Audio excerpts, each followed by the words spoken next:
431. Temos aqui o professor Roberto André dos Santos, que é biólogo, além de astrônomo amador, meteorologista amador, um intelectual fascinado pela natureza e que já participa do programa há muito tempo. O professor Roberto apresentou as oficinas número 179, em 22 de agosto de 2003, 269 no dia 14 de novembro de 2008 e as oficinas mais recentes 405 em 28 de outubro de 2016 e 428 em 27 de outubro de 2017. Vamos deixar a palavra mais uma vez com o nosso colega, o professor Roberto. Seja muito bem-vindo, certo? E hoje o tema será a origem da vida. Isso, origem da vida. Por favor, professor. Obrigado. Bem, vamos falar um pouquinho então sobre a origem da vida.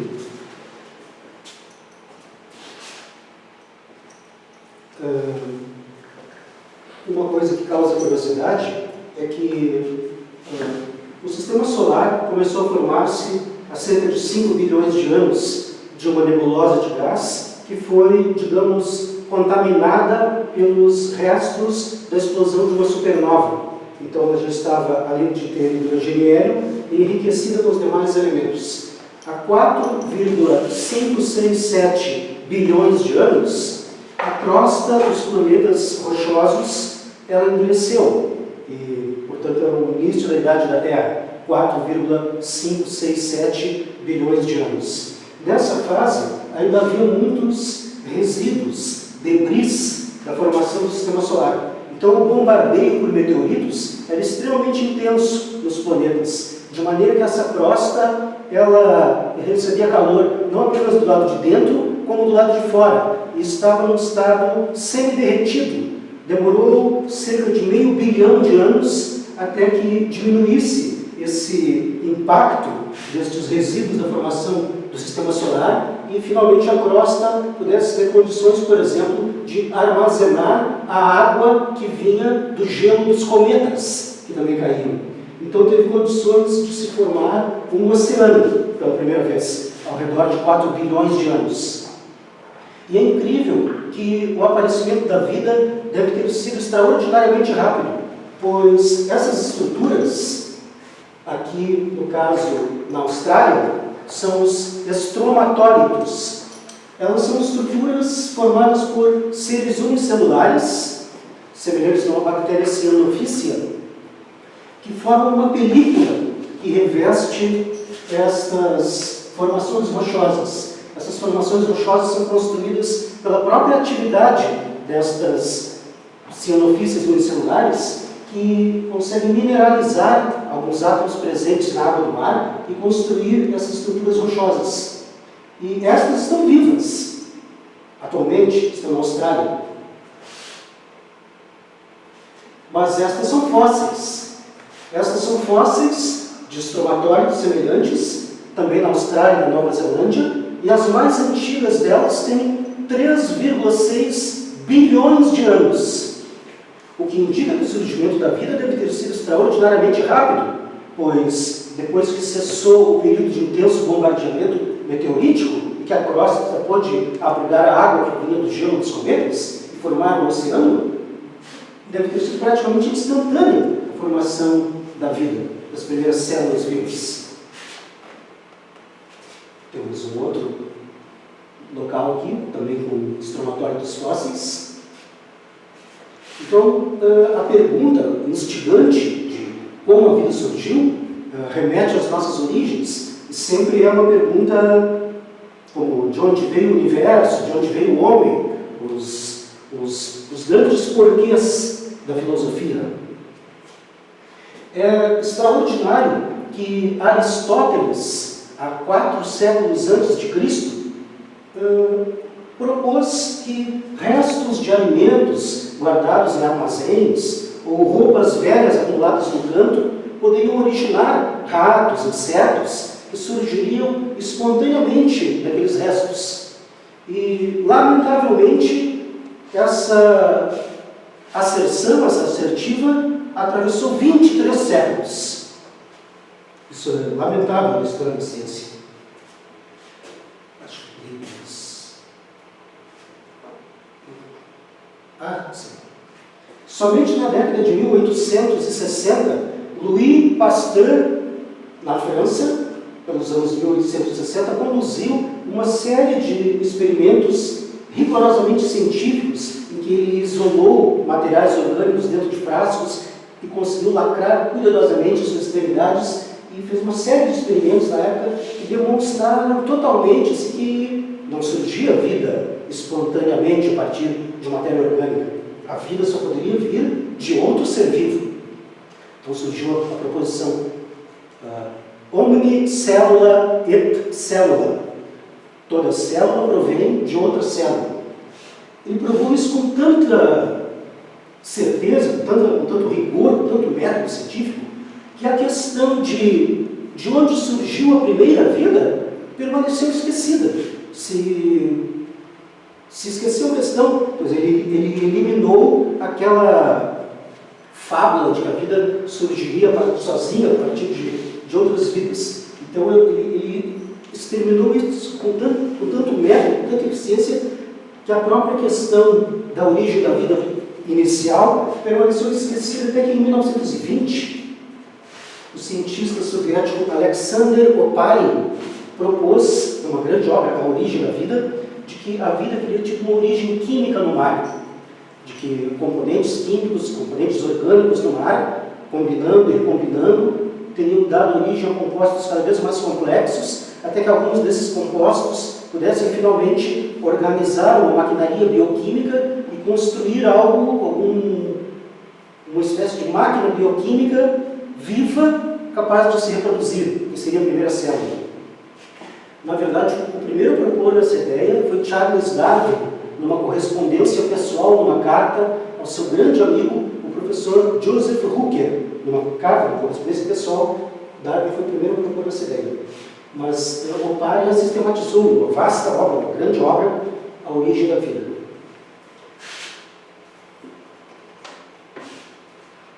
Um discípulo dessa teoria, Stanley Miller, em 1952, orientado pelo seu professor Harold Urey, que ganhou o Prêmio Nobel de Química, ele organizou um experimento para tentar pôr em teste a hipótese de Oparin. E isolou num balão de vidro o que se imaginava na época, em 1952, que fossem os gases da atmosfera primitiva da Terra. Colocou hidrogênio, metano, que é o composto orgânico, que tem carbono, amônia e vapor d'água. Colocou um eletrodo dentro do aparelho para disparar faíscas elétricas imitando a radiação ultravioleta do Sol, ou outro tipo de radiação. E o seu orientador, o professor Harold Urey, disse para ele: se em 6 meses você conseguir me mostrar algum resultado, eu ficarei contente. Não precisou 6 meses. Em 5 dias, a superfície do balão de vidro estava escurecida, com um pigmento marrom, e o vapor de água, que estava condensado no fundo, formando uma espécie de um laguinho, estava completamente tinto desse pigmento marrom, e examinando o que constituía esse pigmento, eles encontraram 2 tipos de aminoácidos. A estrutura do aminoácido tem um carbono central. A propósito desse carbono, que dá a natureza de orgânica para uma molécula. As moléculas orgânicas são as moléculas que contêm carbono. Como o carbono é capaz de fazer 4 ligações para os lados com outros átomos, ele consegue ligar-se, por exemplo, num outro carbono, que pode ligar-se a um outro carbono, e assim sucessivamente, e constituir enormes moléculas. Então, a quantidade de compostos orgânicos atualmente conhecida supera a de 1 milhão de moléculas diferentes.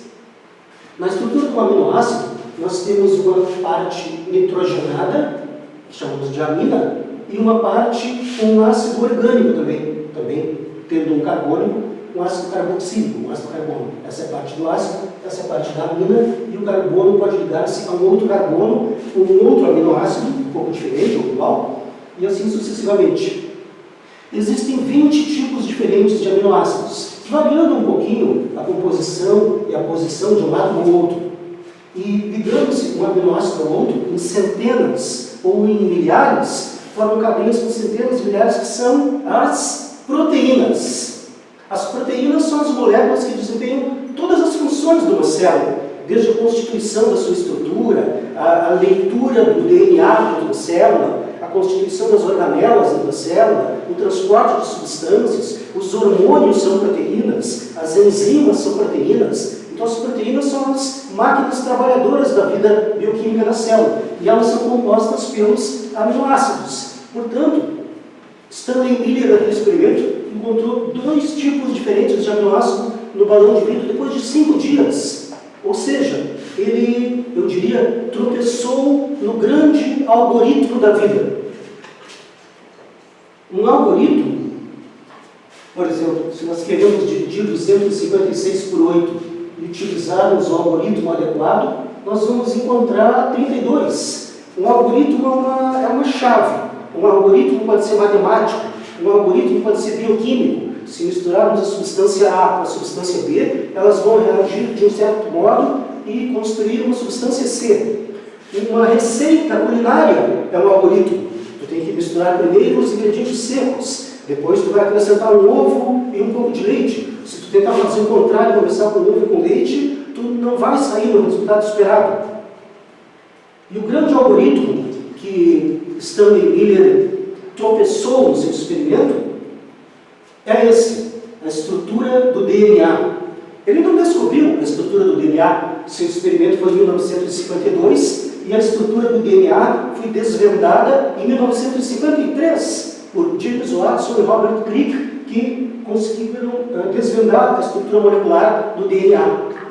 Só que existe uma grande semelhança, porque as moléculas que constroem o DNA dentro da célula, as DNA polimerases, e as moléculas que leem o DNA dentro da célula, os seus ribossomas, e a partir das instruções do DNA constroem todas as proteínas que vão trabalhar dentro das células, funcionam com algoritmos bioquímicos.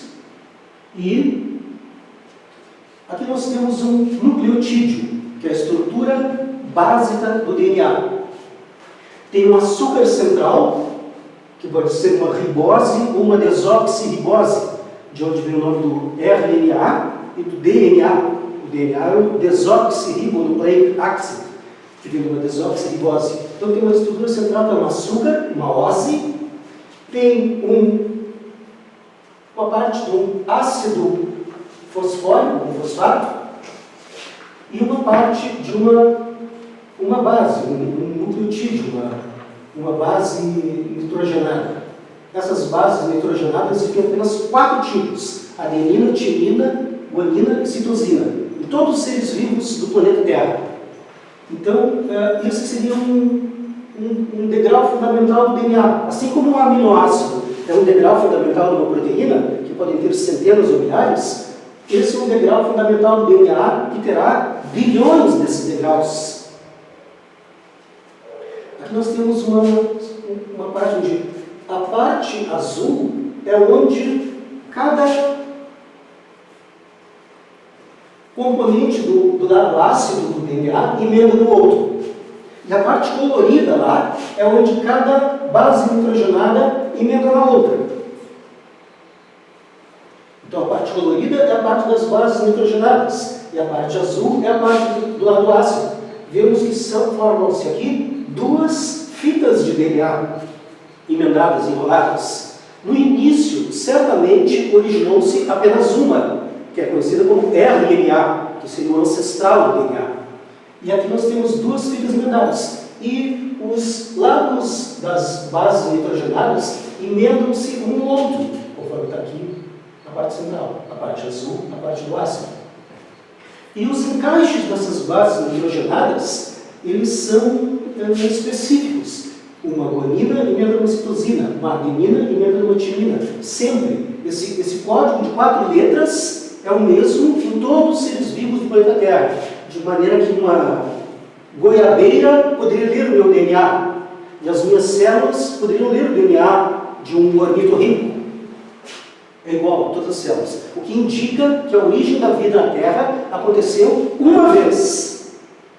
Então, todos os seres têm o mesmo ancestral comum. Aqui uma representação mais simplificada, novamente, a mesma ideia.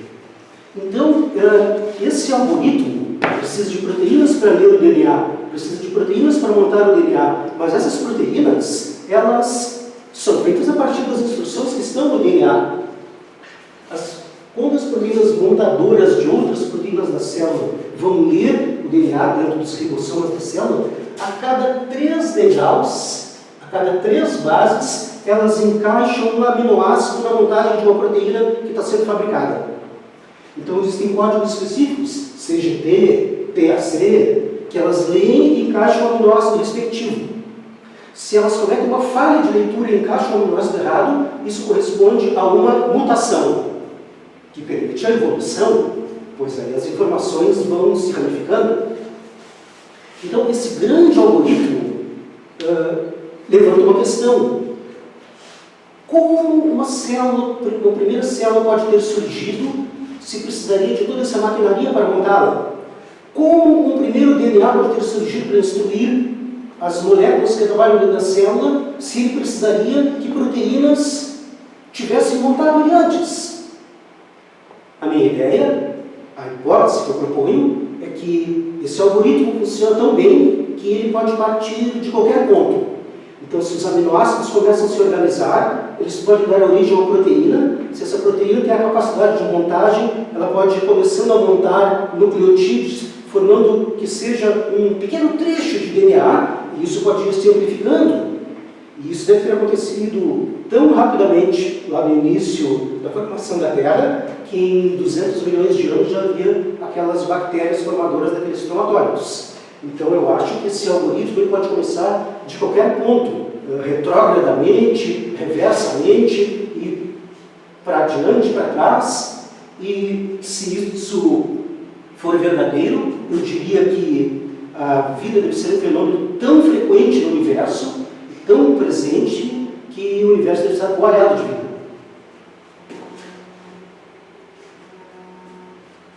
Aqui uma estrutura do DNA vista no microscópio eletrônico.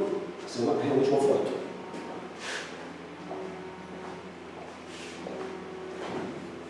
Durante muito tempo, eu achei que esses postulados que caracterizam assim, a vida na Terra, como uma estrutura celular, apresentar um metabolismo, apresentar uma homeostase química, quer dizer, uma estabilidade do seu funcionamento, uma capacidade de reprodução, fosse assim um certo chauvinismo terrestre. Seria assim querer caracterizar a vida com o modelo terrestre, que é o único modelo que nós temos, lamentavelmente. Nós não conhecemos um modelo de vida extraterrestre, infelizmente, não há nenhum indício, lamentavelmente. Mas hoje, a partir desses achados mais modernos, eu começo a pensar que talvez o DNA e essa estrutura proteica de aminoácidos, de nucleotídeos, e essa estrutura celular possam ser um parâmetro universal.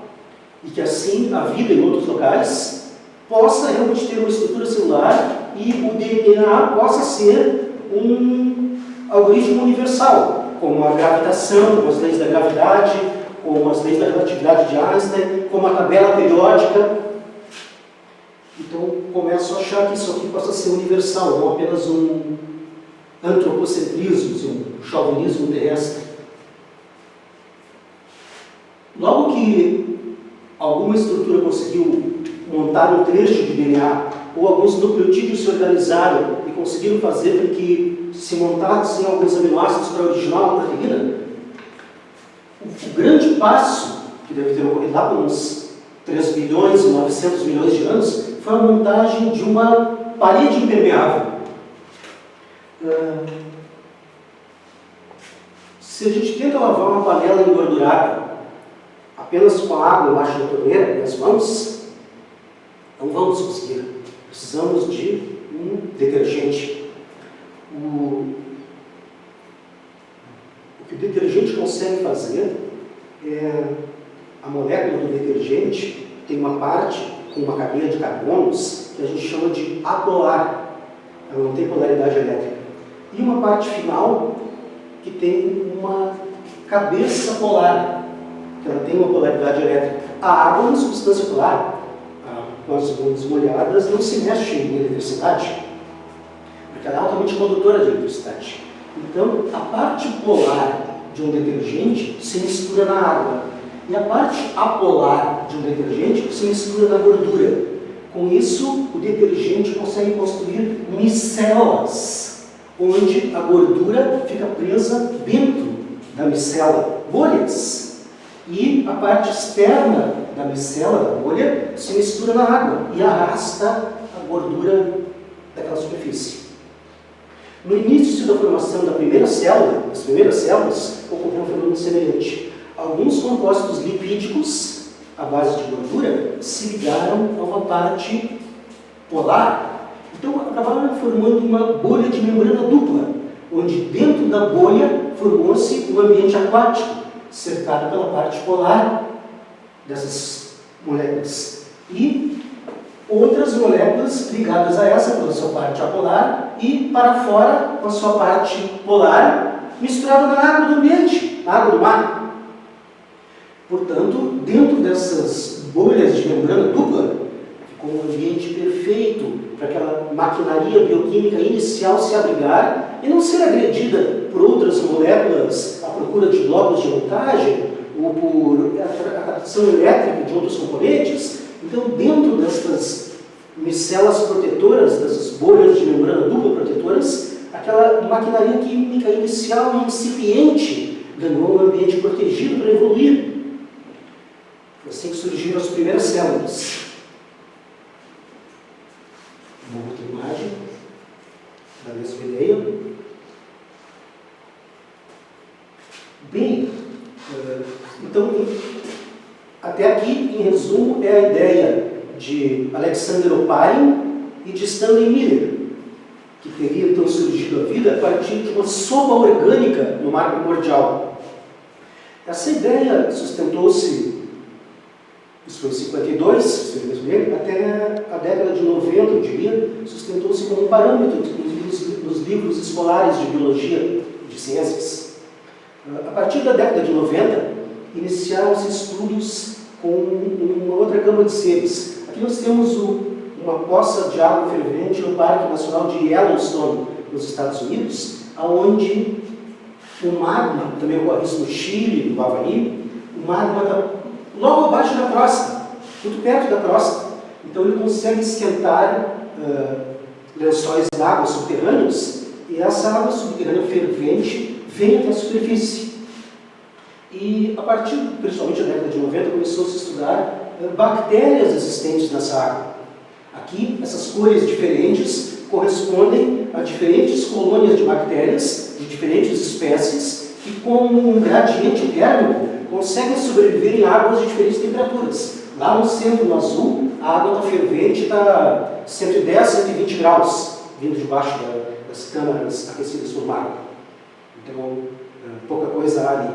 Mas, à medida que se afasta do centro fervente, ela ainda está a 90, 100 graus, ou menos, e diferentes espécies de bactérias constroem essas colônias que parecem assim um muco na superfície da água. Esses organismos foram batizados, no geral, como extremófilos, por viverem em condições extremas. Então, tem os extremófilos de temperatura, os extremófilos de salinidade, de pressão atmosférica embaixo no fundo do oceano. Temos aqui a imagem do mesmo local. E dentre os extremófilos, começou a estudar algumas... aqui é uma outra situação de alta temperatura, que é no fundo do oceano.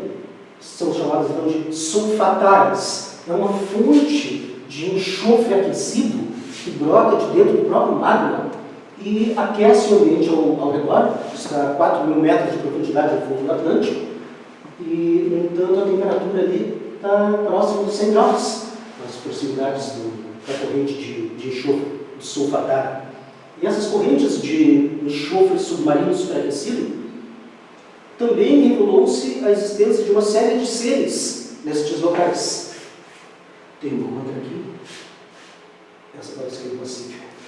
Bem, nestes ambientes, principalmente, essa aqui principalmente é daquelas poças d'água sobreaquecidas na superfície. Encontrou-se a existência de bactérias muito simples, muito primitivas, que foram batizadas de arquea, ou arqueobactérias, de arqueo antigo. Foram batizadas propositalmente de arqueobactérias e de arqueia, porque na década de 90 surgiu a ideia de que elas poderiam estar na base da origem da vida, e de que a origem da vida poderia ter ocorrido nestes ambientes superaquecidos, e não num ambiente aquático, em condições normais, vamos dizer, que era a ideia da sopa orgânica molecular, que vinha lá de Alexander Oparin, passando por Stanley Miller.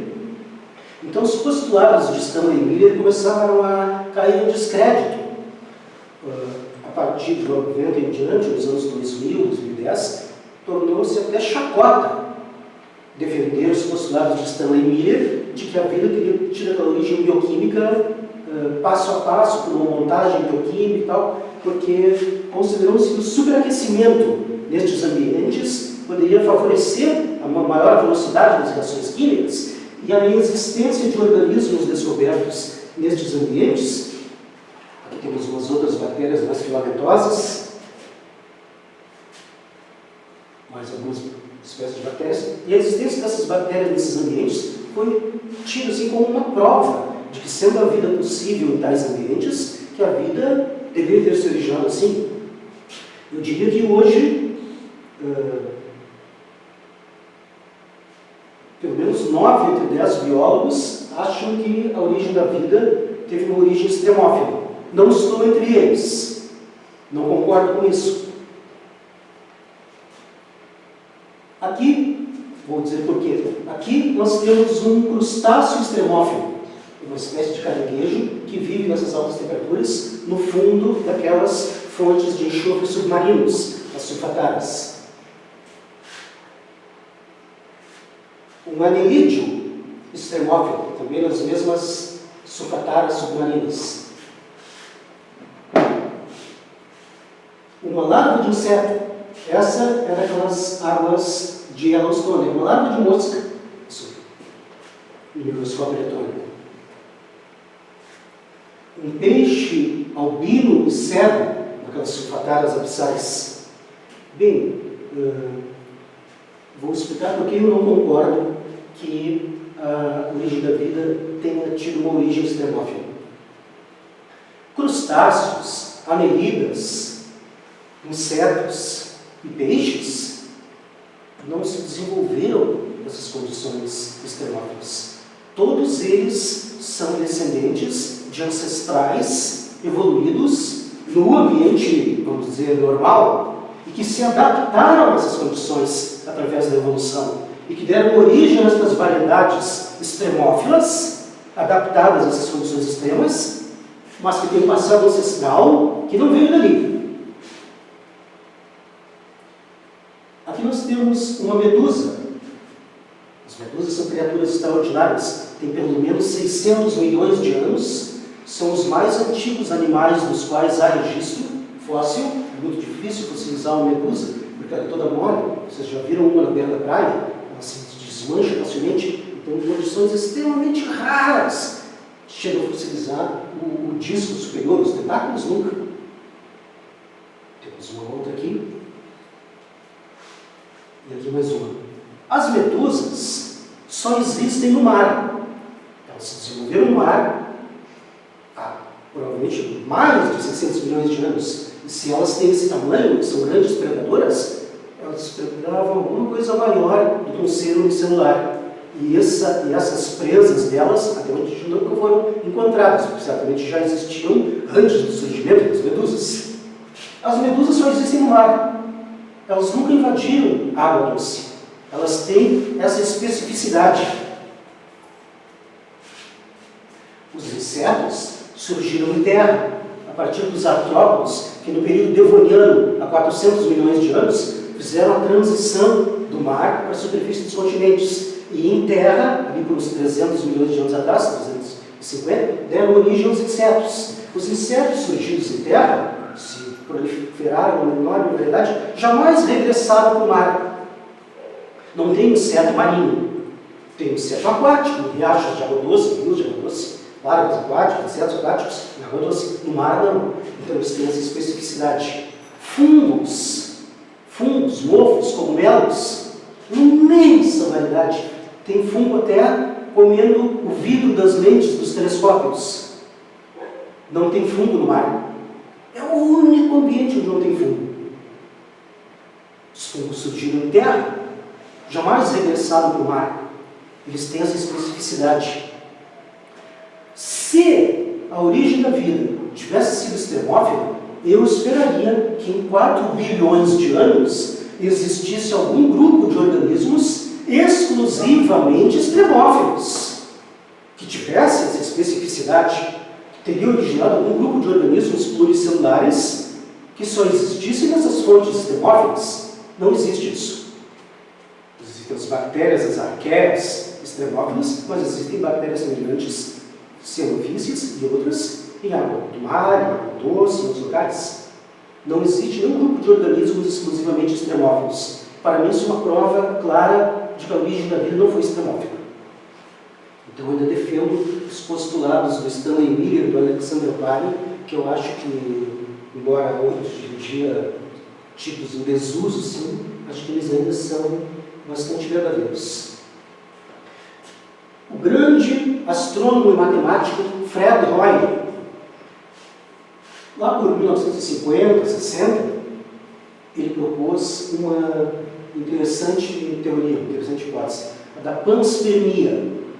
Ele propôs que a origem da vida na Terra não seria exatamente terrestre, que a origem da vida na Terra teria ocorrido no oceano, conforme a hipótese de Alexander Oparin, a partir da montagem de compostos que teriam vindo do espaço.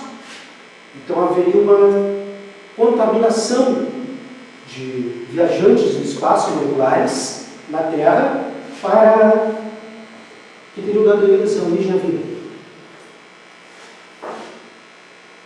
Em 1984, na Antártida, na região conhecida como Allan Hills, as colinas Allan, é uma região montanhosa, montanhas de granito, essa parte da Antártida, e foi encontrado em 1984 nessa região antártica esse meteorito, então, o ALH de Allan Hills, e fatiado, polido e examinado, encontrou-se no microscópio eletrônico essas formações. Em 1996 foi divulgado. Na época suscitou uma enorme polêmica, porque muitos que divulgaram, publicaram nas principais revistas do mundo, defenderam que estas formações seriam fósseis de bactérias marcianas. Como assim? Bactérias marcianas? Bem, ocorre que se demonstrou que a colisão de um meteorito em Marte impactou na superfície de Marte e ejetou da superfície de Marte aquele meteorito, e ele ficou viajando pelo espaço e caiu na Antártida, na Terra. Então a análise da sua rocha demonstrou que sua estrutura é marciana, sua composição é marciana, e que, portanto, se aquilo ali fossem realmente organismos, seriam bactérias marcianas encontradas na Terra. Na época, essa notícia teve um tremendo impacto. Posteriormente, outros mais céticos, analisando e reanalisando, não confirmaram, acharam que aquilo poderia ser o que chamamos de artefato, que teria sido provocado pela entrada do meteorito na atmosfera e com o aquecimento formado pelas estruturas, de maneira que essa ideia acabou caindo por terra. Hoje em dia não se acredita mais nisso. Mas eu coloco aqui como um exemplo, porque é um exemplo perfeito da hipótese do Fred Hoyle, da viagem de organismos de um ponto ao outro do sistema solar ou do universo. Esse é o meteorito de Murchison, caiu na Austrália em 1969 e causou espanto pelo seu cheiro de carne podre. Até hoje, ele exala um fortíssimo aroma de matéria orgânica em decomposição. A análise dele revelou a existência de diversos aminoácidos, montadores de proteínas, dentro do meteorito. Portanto, esse material se forma não apenas de compostos químicos dentro da água do mar ou dentro de um balão de ensaio, mas pode se formar no espaço, no vácuo, próximo do zero absoluto, bombardeado por radiação cósmica. Até hoje ele exala esse aroma.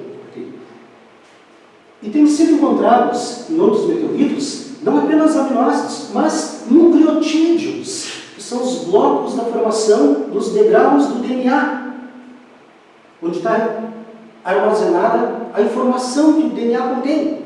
Tem sido encontrados em meteoritos e em cometas. Bem, isso fornece elementos para nós supormos que a formação desses compostos elementares parece bastante comum, bastante fácil, parece estar espalhado por toda parte do universo. Eu vou rapidamente mostrar aqui. Esse é a Europa, um dos satélites de Júpiter.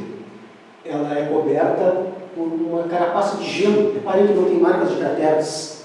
Não tem marcas de crateras porque, embora na região de Júpiter o bombardeio meteorítico seja intenso até hoje, a gravidade de Júpiter, as crateras são rapidamente, eles caem no gelo, quebram, furam, e rapidamente a água, é gelo de água H2O, não é outra substância. E rapidamente a água fecha o buraco, tapa e reconstitui a superfície. Constatou-se que abaixo da carapaça de gelo existe um oceano de água H2O líquido em Europa, porque devido à atração gravitacional de Júpiter, o efeito de maré gerado na Europa é muitíssimas vezes maior do que o da Terra na Lua e da Lua na Terra. Isso gera um atrito no núcleo de Europa que produz calor. E esse calor aquece a água, tornando-a líquida. E ela está protegida no exterior por uma carapaça de gelo sólido. Então existe um oceano de água líquida, H2O, líquido, nesse satélite de Júpiter. Outra imagem, então, tem calor gerado internamente. Esse é Ganymede, outro satélite de Júpiter, onde constatou-se também a existência de um oceano de água sólida, água líquida, H2O, abaixo de uma crosta de gelo sólido. Esse é Encélados, satélite de Saturno, também revestido de uma carapaça de gelo, e existem geysers, vulcões em miniatura que não jorram magma, jorram metano. Então correm rios de metano na sua superfície. Metano é um composto orgânico, CH4, um carbono com 4 hidrogênios. Um composto orgânico que pode se recombinar de incríveis maneiras. Conhecemos mais de 1 milhão desses compostos. Titã, maior satélite de Saturno, maior que o planeta Mercúrio. Em Titã, nós temos uma temperatura baixíssima e nós temos um oceano de metano e etano. O etano com 2 carbonos já ligados. Então, eu não vou me estender aqui, mas eu acho que são 4 locais onde a possibilidade de existir alguma coisa combinando e se recombinando é muito grande. Esses caras são os tardígrados. Eles são organismos aquáticos, eles constituem um filo. Não sei se vocês se lembram da escadariazinha da classificação: reino, filo, classe, ordem, família, gênero, espécie. Então eles não são artrópodes. Artrópodo é um filo. Eles são um filo tardígrado. E o grande naturalista Thomas Huxley, um dos maiores amigos de Charles Darwin, os batizou de ursos d'água. No movimento, eles são pequenos. Eles variam entre 0,5 milímetro e 1,5 milímetro. Portanto, embora com o microscópio sejam melhores de observar, eles podem ser visualizados num frasco transparente com água, assim como um pontinho se deslocando, assim, fracamente visíveis ao olho. E eles são predadores vorazes, alimentos de bactérias e quaisquer outros micro-organismos. Portanto, eles são animais, eles não são unicelulares, eles são animais. E temos mais umas imagens deles aqui. São muito bonitos de observar no microscópio. São muito bacanas, com seus 8 pernas. Eles ocorrem desde as profundezas abissais 5, 6, 7, 8 mil metros de evolução, até o topo do Himalaia, sempre em ambientes úmidos. Portanto, fora da água, eles precisam, por exemplo, um musgo úmido na casca de uma árvore, ou dentro de uma bromélia, ou um ambiente úmido, assim, no quintal das casas deve ter. E são predadores, sempre se alimentando de outros organismos. Temos uma estrutura dele no microscópio eletrônico. Eles não têm sistema respiratório e não têm sistema circulatório. Eles fazem trocas gasosas aleatoriamente pela sua superfície. Eles podem viver até 120 anos de idade.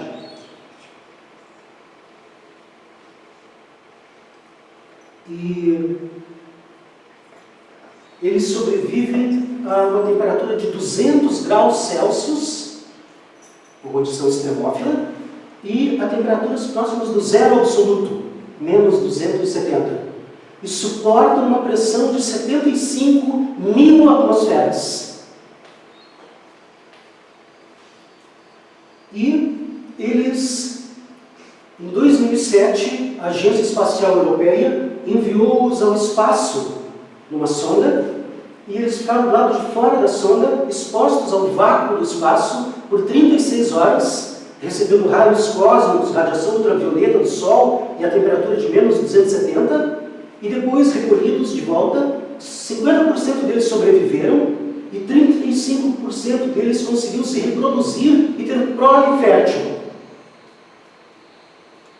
Eles têm um mecanismo de reparo do seu DNA que consegue restaurar os danos e mutações ocorridas no seu DNA, mantendo-o íntegro. E sobrevivem até os 120 anos de idade. Bem, Fred Hoyle certamente gostaria de ter vivido o suficiente para ver isso, porque eu não vou dizer que esses organismos vieram do espaço, vieram de outro planeta, porque eles têm um passado ancestral, com ancestrais fósseis aqui na Terra.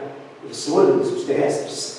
Mas estas capacidades me sugerem claramente que não apenas a montagem de aminoácidos e nucleotídeos parece ser extremamente comum e estar extremamente proliferado por toda parte, mas essas condições de suporte da vida em condições completamente extremas sugerem uma possibilidade de intercâmbio desses materiais através dos planetas, através do espaço muito grande.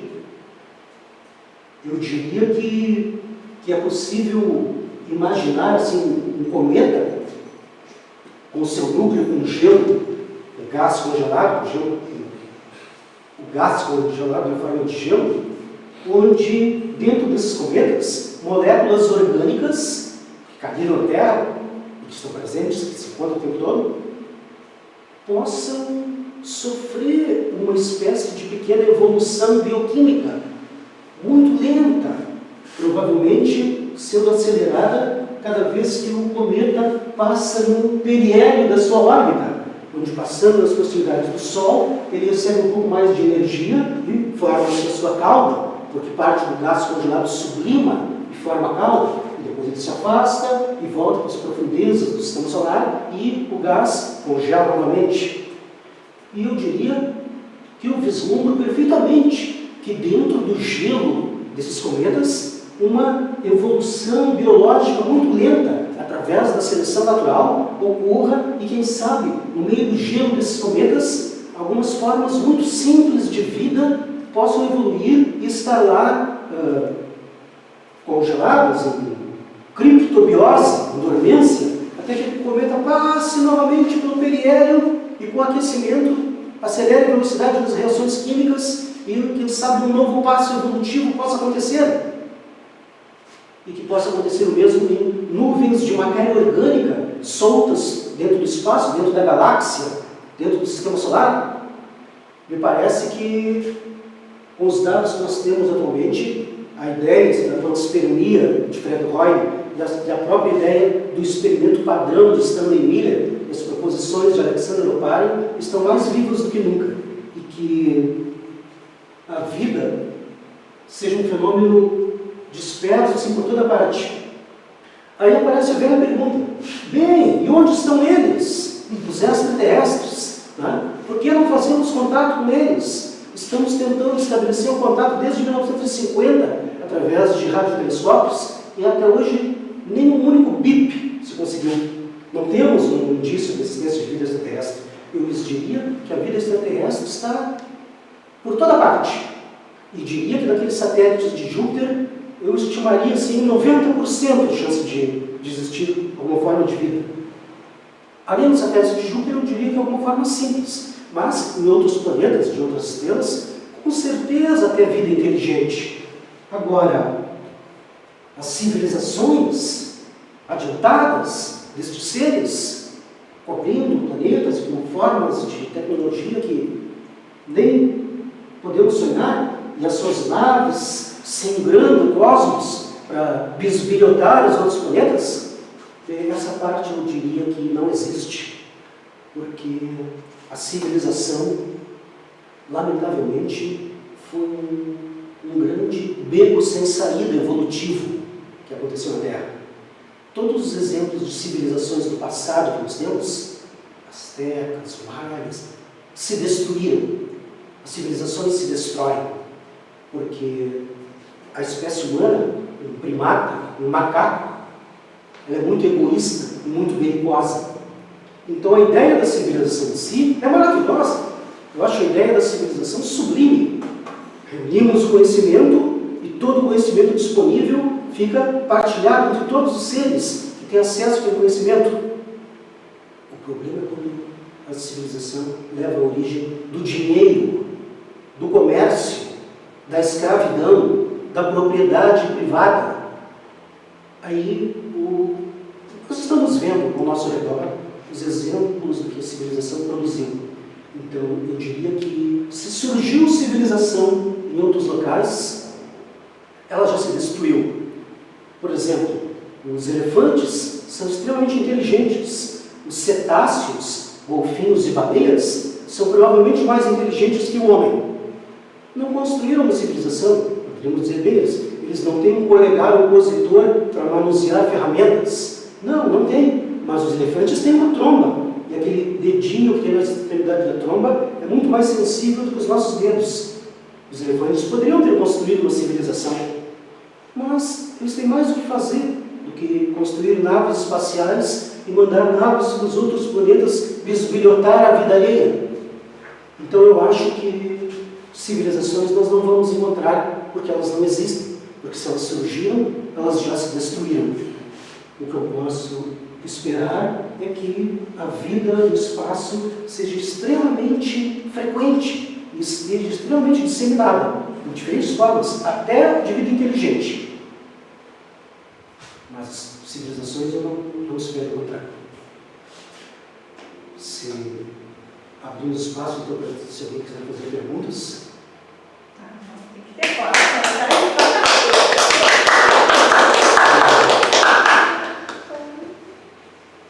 É sempre maravilhoso assistir uma palestra do professor Roberto. É emocionante. Eu e o Érico, nós estávamos aqui falando da emoção, da paixão. O Érico chegou e cochichou em mim, emocionado, dizendo: tá vendo a paixão que ele está falando? Realmente, professor, parabéns. É emocionante te ouvir. É verdade.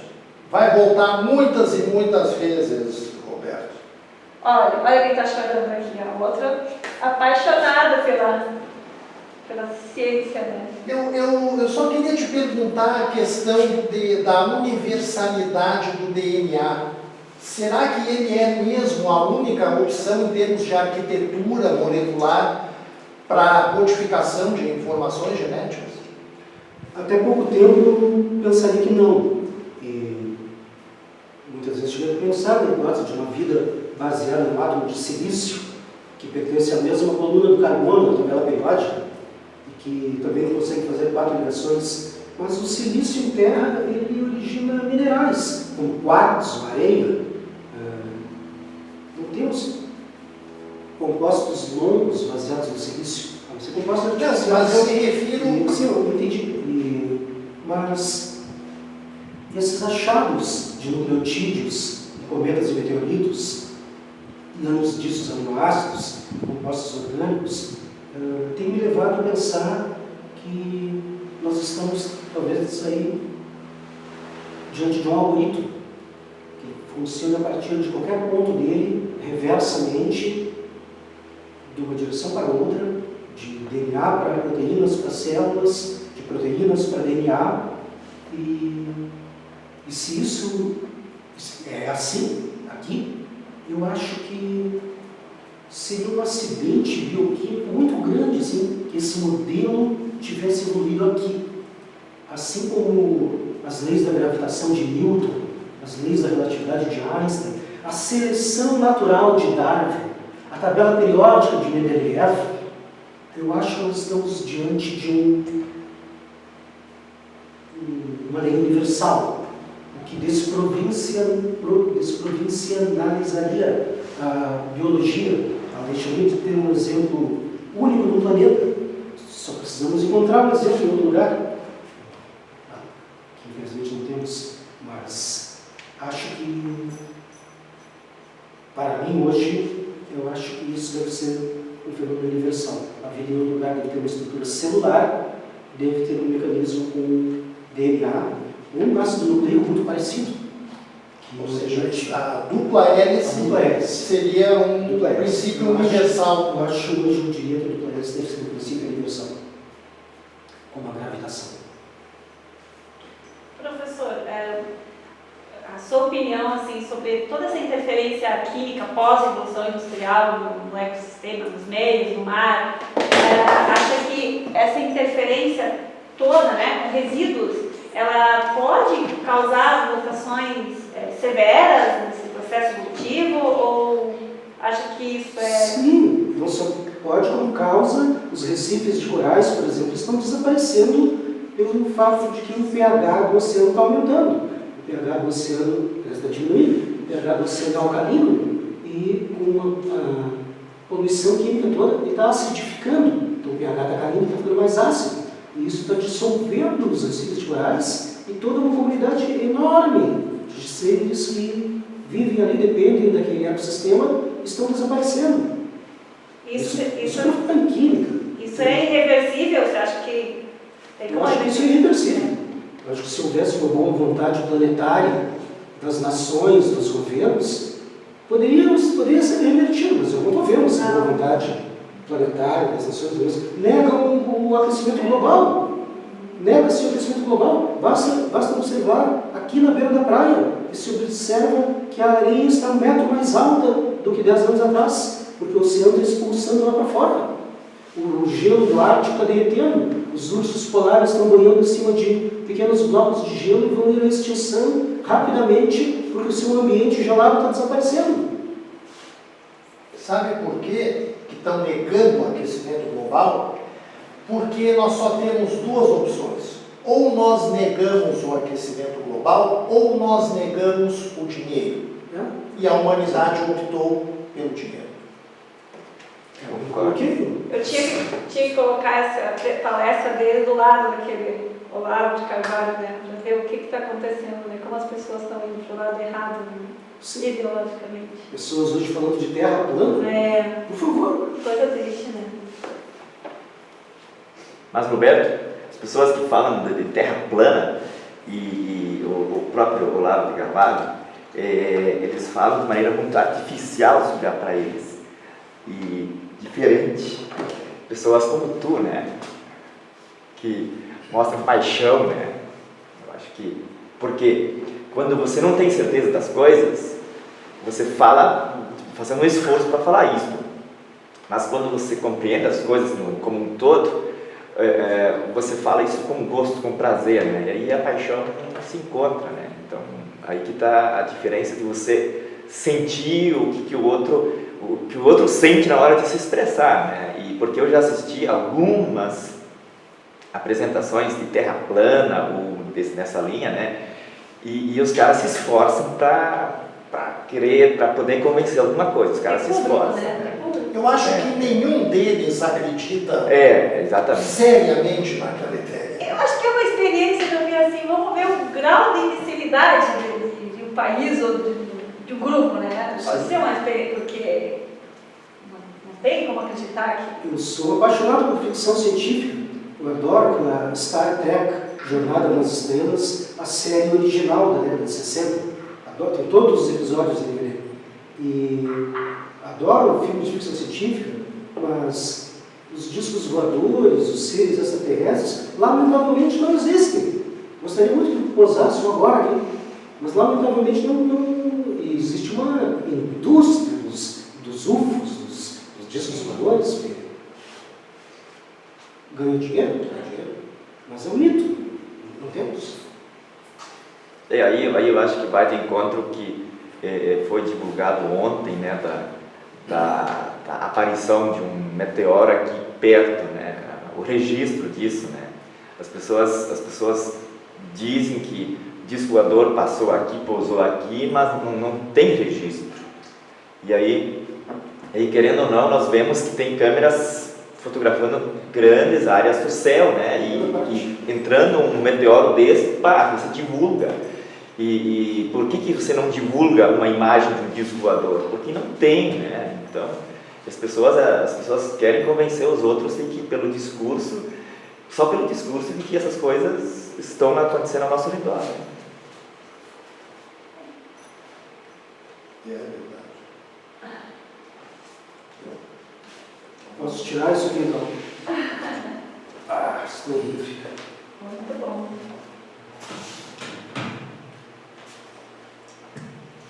Vamos agradecer ao professor Roberto e convidamos a todos a acompanharem a próxima oficina de astronomia, a oficina 432, com o professor Carlos Eduardo Meire Moraes, falando sobre o primeiro asteroide de origem interestelar, Oumuamua. Não percam e até lá!